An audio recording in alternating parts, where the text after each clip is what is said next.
Everyone, చాలా మందికి sun screen apply చేయలేదా అని డౌట్ ఉంది కదా. సో ఆ డౌట్ క్లియర్ చేయడానికి నేను వీడియో చేస్తున్నాను.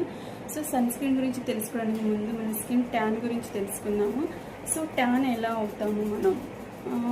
మన స్కిన్ అనేది లేయర్ లాగా ఉంటుంది కదా. సో మన స్కిన్ లేయర్ లోపల మెలోసైట్స్ ఉంటాయి. ఎప్పుడైతే యూవీ రేస్ మన స్కిన్ మీద పడతాయో ఈ మెలోసైట్స్ ఏం చేస్తాయి, అధిక మొత్తంలో మెలనిన్ ఉత్పత్తి చేస్తాయి. ఈ మెలనిన్ మన స్కిన్ మొత్తం ఒక లేయర్ లాగా ఫామ్ అయ్యి ఒక కవచం లాగా స్కిన్ని ప్రొటెక్ట్ చేస్తుంది. సో ఆ ప్రొటెక్షన్లోనే మన స్కిన్ అనేది బ్లాక్గా అయిపోతుంది. దాన్నే మనం ట్యాన్ అంటాము. సో మనం సన్ స్క్రీన్ అప్లై చేయడం వల్ల ఇక్కడ మెలనిన్ చేసే వర్క్ని అక్కడ మన సన్ స్క్రీన్ చేస్తుంది.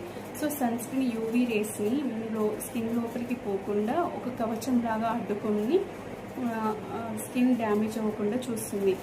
సో అప్పుడు ఏమవుతుంది, మెలనిన్ ఉత్పత్తి చేయాల్సిన అవసరం లేదు కదా.